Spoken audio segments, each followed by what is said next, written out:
त्याच्यावर काय माहिती आहे डॉक्टरांची ते काही नाही, फक्त धावपळ असते त्यांची. ते इतकी धावपळ करतात त्यामुळे डॉक्टर म्हटले थोडीशी विश्रांती घ्या, याच्यापेक्षा दुसरं काय नाही. साहेबांचं एकूणच आयुष्य हे इतकं असते की लोकांना समर्पित अशा पद्धतीची भावना त्यांची असते.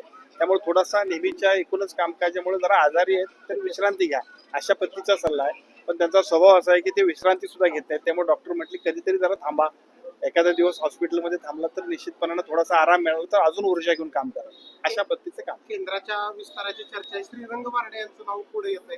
ते स्वतःही म्हणतात की साहेब मला न्याय देतील.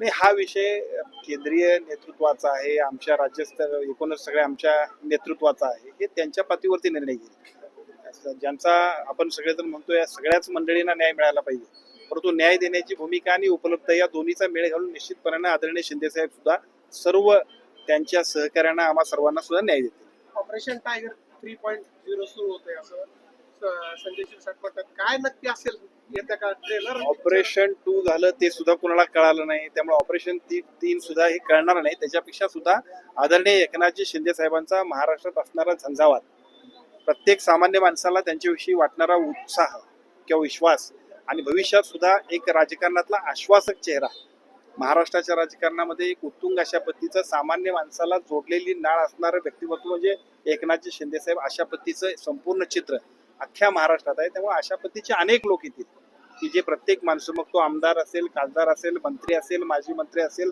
सामान्य कार्यकर्ता असेल, शिवसैनिक असेल, सामान्य माणसांबरोबर आदरणीय शिंदे साहेबांची जी काही नाळ जोडलेली आहे, त्यामुळे असंख्य माणसं आता शिवसेनेत येत आहेत. उद्धव ठाकरे रामरक्षा